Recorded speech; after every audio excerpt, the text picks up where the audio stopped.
Cinderella Jacob and Wilhelm Grimm, Germany, 1812. A rich man's wife became sick, and when she felt that her end was drawing near, she called her only daughter to her bedside and said, "Dear child, remain pious and good, and then our dear God will always protect you, and I will look down on you from heaven and be near you." With this she closed her eyes and died. The girl went out to her mother's grave every day and wept, and she remained pious and good. When winter came, the snow spread a white cloth over the grave, and when the spring sun had removed it again, the man took himself another wife. This wife brought 2 daughters into the house with her. They were beautiful, with fair faces, but evil and dark hearts. Time soon grew very bad for the poor stepchild. "Why should that stupid goose sit in the parlour with us?" they said. "If she wants to eat bread, then she will have to earn it. Out with this kitchen maid." They took her beautiful clothes away from her, dressed her in an old grey smock, and gave her wooden shoes. "Just look at the proud princess, how decked out she is," they shouted and laughed as they led her into the kitchen.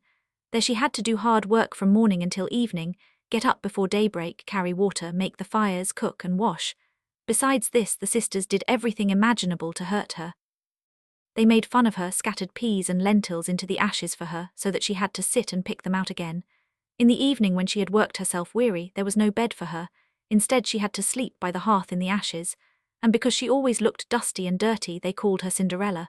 One day it happened that the father was going to the fair, and he asked his 2 stepdaughters what he should bring back for them. "Beautiful dresses," said the one. "Pearls and jewels," said the other. "And you, Cinderella," he said, "what do you want?" "Father, break off for me the first twig that brushes against your hat on your way home." So he bought beautiful dresses, pearls and jewels for his 2 stepdaughters. On his way home, as he was riding through a green thicket, a hazel twig brushed against him and knocked off his hat. Then he broke off the twig and took it with him. Arriving home, he gave his stepdaughters the things that they had asked for, and he gave Cinderella the twig from the hazel bush. Cinderella thanked him, went to her mother's grave and planted the branch on it, and she wept so much that her tears fell upon it and watered it. It grew and became a beautiful tree. Cinderella went to this tree 3 times every day, and beneath it she wept and prayed. A white bird came to the tree every time, and whenever she expressed a wish, the bird would throw down to her what she had wished for. Now it happened that the king proclaimed a festival that was to last 3 days. All the beautiful young girls in the land were invited, so that his son could select a bride for himself. When the 2 stepsisters heard that they too had been invited, they were in high spirits. They called Cinderella, saying, "Comb our hair for us, brush our shoes and fasten our buckles. We are going to the festival at the king's castle." Cinderella obeyed, but wept because she too would have liked to go to the dance with them. She begged her stepmother to allow her to go. "You, Cinderella," she said, "you all covered with dust and dirt, and you want to go to the festival. You have neither clothes nor shoes, and yet you want to dance." However, because Cinderella kept asking, the stepmother finally said, "I have scattered a bowl of lentils into the ashes for you. If you can pick them out again in 2 hours, then you may go with us." The girl went through the back door into the garden and called out, "You tame pigeons, you turtle doves, and all you birds beneath the sky, come and help me to gather. The good ones go into the pot, the bad ones go into your crop." 2 white pigeons came in through the kitchen window, and then the turtle doves, and finally all the birds beneath the sky came whirring and swarming in and lit around the ashes. The pigeons nodded their heads and began to pick, pick, pick, pick, and the others also began to pick, pick, pick, pick. They gathered all the good grains into the bowl.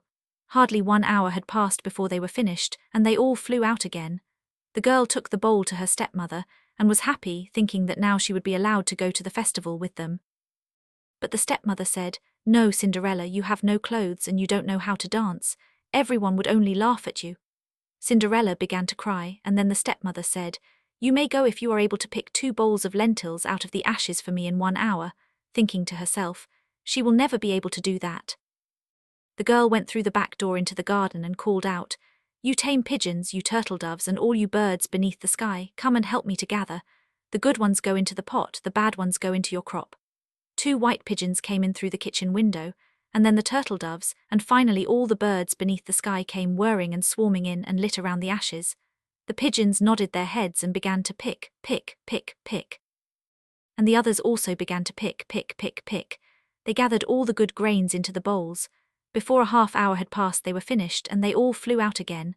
The girl took the bowls to her stepmother and was happy, thinking that now she would be allowed to go to the festival with them. But the stepmother said, "It's no use.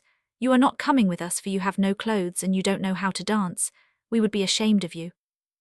With this she turned her back on Cinderella and hurried away with her two proud daughters. Now that no one else was at home, Cinderella went to her mother's grave beneath the hazel tree and cried out, "Shake and quiver, little tree, throw gold and silver down to me." Then the bird threw a gold and silver dress down to her, and slippers embroidered with silk and silver. She quickly put on the dress and went to the festival. Her stepsisters and her stepmother did not recognize her. They thought she must be a foreign princess, for she looked so beautiful in the golden dress. They never once thought it was Cinderella, for they thought that she was sitting at home in the dirt looking for lentils in the ashes. The prince approached her, took her by the hand and danced with her. Furthermore, he would dance with no one else. He never let go of her hand, and whenever anyone else came and asked her to dance, he would say, "She is my dance partner." She danced until evening, and then she wanted to go home. But the prince said, "I will go along and escort you," for he wanted to see to whom the beautiful girl belonged. However, she eluded him and jumped into the pigeon coop. The prince waited until her father came, and then he told him that the unknown girl had jumped into the pigeon coop. The old man thought, could it be Cinderella?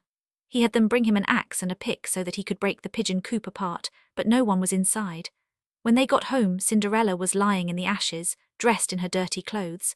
A dim little oil lamp was burning in the fireplace.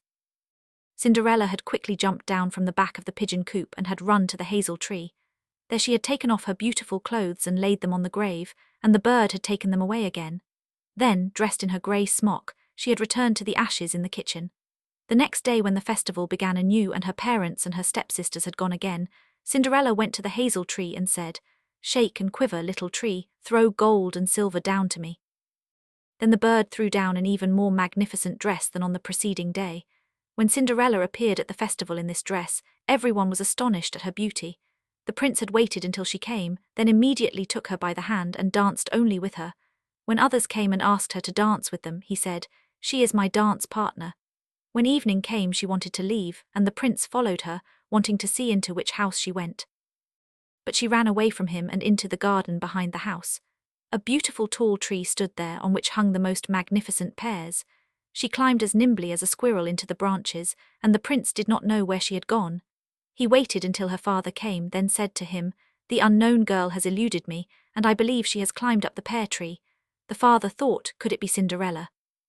He had an axe brought to him and cut down the tree, but no one was in it.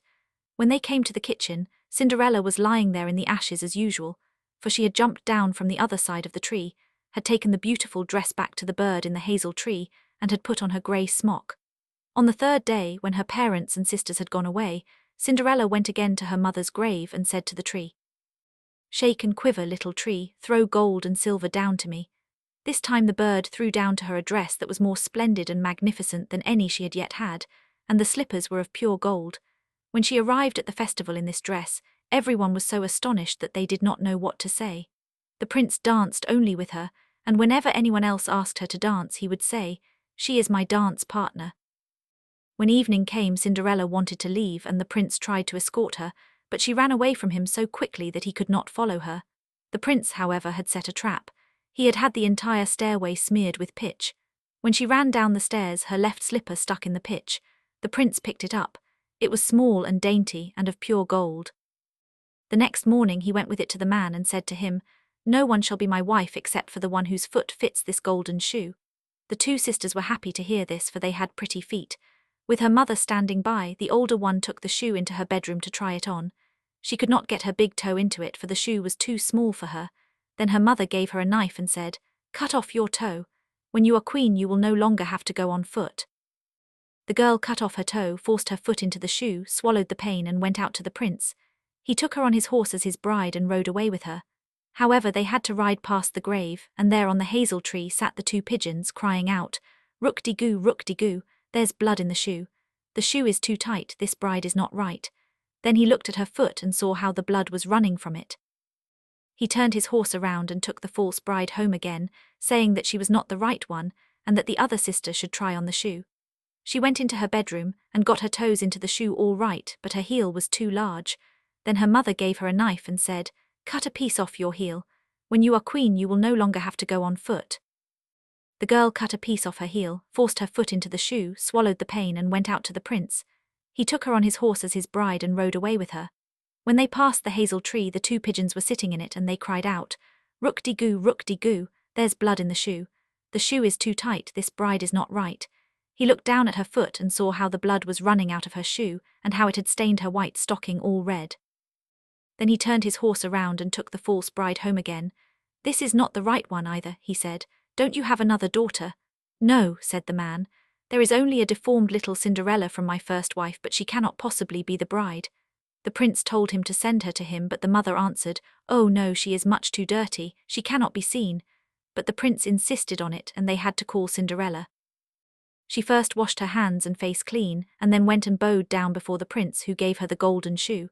She sat down on a stool, pulled her foot out of the heavy wooden shoe and put it into the slipper, and it fitted her perfectly. When she stood up, the prince looked into her face, and he recognized the beautiful girl who had danced with him. He cried out, She is my true bride. The stepmother and the two sisters were horrified and turned pale with anger. The prince, however, took Cinderella onto his horse and rode away with her. As they passed by the hazel tree, the two white pigeons cried out, Rook-de-goo, no bloods in the shoe. The shoe's not too tight, this bride is right. After they had cried this out, they both flew down and lit on Cinderella's shoulders, one on the right, the other on the left, and remained sitting there. When the wedding with the prince was to be held, the two false sisters came, wanting to gain favor with Cinderella and to share her good fortune. When the bridal couple walked into the church, the older sister walked on their right side and the younger on their left side, and the pigeons pecked out one eye from each of them. Afterwards, as they came out of the church, the older one was on the left side, and the younger one on the right side, and then the pigeons pecked out the other eye from each of them. And thus, for their wickedness and falsehood, they were punished with blindness as long as they lived.